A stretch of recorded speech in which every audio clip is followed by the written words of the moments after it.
Pemirsa, ini Provinsi Jawa Barat menjadi provinsi satu-satunya yang menyatakan siap untuk pertama kalinya untuk melakukan new normal. Dan sebetulnya persiapan apa saja yang memang perlu dilakukan baik itu oleh pemerintah daerah ataupun pemerintah pusat dan termasuk juga kesiapan daripada pangannya begitu di sebuah daerah. Dan kita akan membahasnya bersama Kepala Dinas Pangan dan Pertanian di Spangtan Kota Bandung, ada Bapak Gingin Ginanjar. Selamat pagi, Assalamualaikum Pak Gingin. Waalaikumsalam warahmatullahi wabarakatuh. Sehat Pak? Alhamdulillah.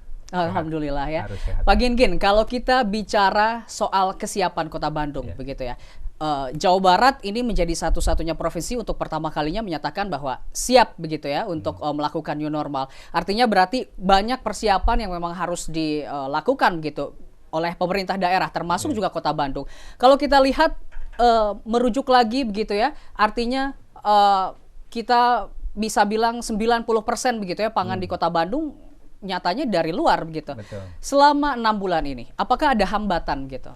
Iya, kondisi new normal hari ini dan ke depan mungkin yang akan terjadi, kita sebenarnya alhamdulillah punya pengalaman. PSBB sudah berlangsung hampir sebulan lebih. Gitu. Iya, betul. Kemudian juga kondisi pangan di Kota Bandung memang secara umum relatif bisa terkendali. Walaupun tadi kondisinya Kota Bandung tidak punya kekuatan untuk menyediakan sendiri. Jadi tadi hampir lebih dari 90% itu pangan itu datang dari luar Kota Bandung. Tapi sampai hari ini dan menjelang kemarin puasa, kemudian Lebaran, kemudian juga sekarang dengan kondisi pandemi, posisi ketersediaan pangan termasuk kecukupan dan harga itu relatif bisa tersedia dan terkendali untuk Kota Bandung khususnya ya. Gitu. Karena Kota Bandung tadi walaupun tidak punya kekuatan untuk menyediakan, tapi Bandung dari sisi distribusi relatif lancar. Gitu. Karena yang pangan yang datang ke Kota Bandung sebetulnya tidak hanya untuk memenuhi warga Kota Bandung, tapi juga sebagai pelintasan begitu ya untuk memasok ke luar Kota Bandung, katakanlah ke Jakarta atau ke beberapa daerah itu masuk dulu ke Kota Bandung. Jadi kalau bahasa saya tanpa diminta pun pangan itu seringkali masuk dulu ke Kota Bandung. Itu juga menjadi kekuatan untuk ketersediaan pangan. Meskipun kalau kita bilang 90% ini konsumen untuk Kota Bandung sendiri produsennya berasal dari luar begitu ya? Betul, jadi produsennya, penyedianya dari luar. Hanya memang tadi Bandung menjadi salah satu tujuan utama untuk distribusi pangan itu. Tapi sebetulnya kalau boleh dipetakan kira-kira dari 90% itu tempat-tempat daerah yang memang menjadi pusat daripada produsen untuk masuk ke Kota Bandung itu wilayah mana sih Pak? Ya. Kalau bicara pangan, paling tidak kita misalnya yang keseharian kita bicara mulai dari beras, kemudian daging sapi, daging ayam, telur, sayuran, buah-buahan, dan berbagai produk olahannya. Itu yang terbanyak masih di sekitar Pulau Jawa. Jadi dari Jawa Timur, Jawa Tengah, termasuk dari lingkungan Jawa Barat. Misalnya beras, sayuran, kita masih banyak juga disupport oleh wilayah-wilayah yang menjadi tetangga kita, Kabupaten Bandung, Garut, Cianjur, Purwakarta, Subang gitu, termasuk yang tadi beberapa ada daging, kemudian bawang dari Jawa Timur dan Jawa Tengah. Tapi itu wilayah Jawa secara umum. Jadi artinya kalau untuk di Kota Bandung sendiri produsennya masih berada di Pulau Jawa begitu, dan memang rata-rata selama pandemi ini tidak ada masalah begitu untuk masalah distribusi. Iya, secara umum tidak ada masalah dan tersedia. Justru kalau pada saat-saat awal pandemi justru yang sekarang tuh terbalik. Kalau dulu menghadapi puasa, kemudian Lebaran, apalagi sekarang diperparah dengan kondisi pandemi, biasanya permintaan meningkat, distribusi kurang. Sekarang tuh terkesan terbalik. Jadi sekarang distribusi atau ketersediaan cukup banyak.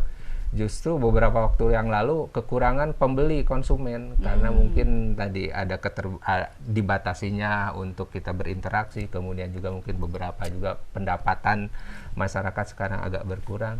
Justru beberapa kali saya melakukan monitoring survei ke pedagang itu mengeluhkan pada kemana ini pembeli katanya gitu.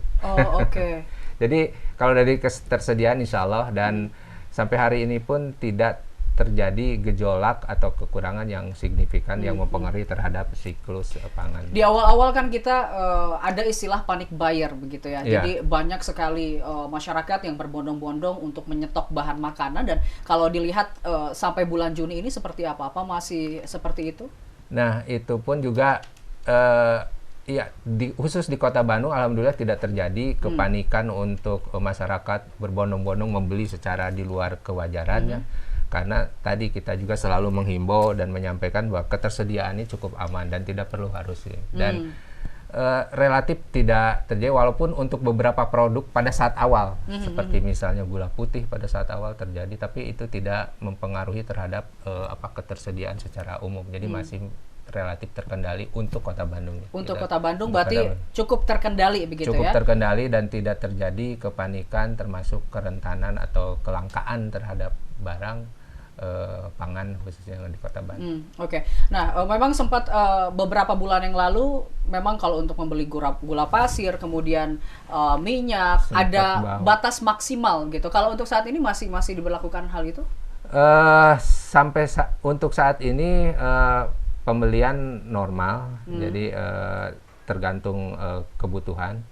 Jadi masih bisa terkendali dan tidak ada pembatasan. Waktu sebelumnya memang karena ada keterbatasan distribusi seperti gula pasir, memang kita dibatasi minyak goreng gitu ya. 12 kg. Ya, begitu. Jadi setiap orang harus dengan batas tertentu. Tapi sekarang sudah karena ketersediaan juga sudah semakin baik, semakin banyak begitu, kebutuhan juga sudah mencapai kondisi yang normal. Oke, jadi artinya kalau untuk Kota Bandung sendiri aman begitu ya untuk beberapa bulan ke depan. Ya. Selepas jeda saya akan tanyakan juga kepada Pak Gingin terkait dengan kesiapan dan juga apakah ada halangan distribusi selama pandemi, terutama pada saat nanti ketika new normal diberlakukan. Tetaplah bersama kami di iNews Jabar.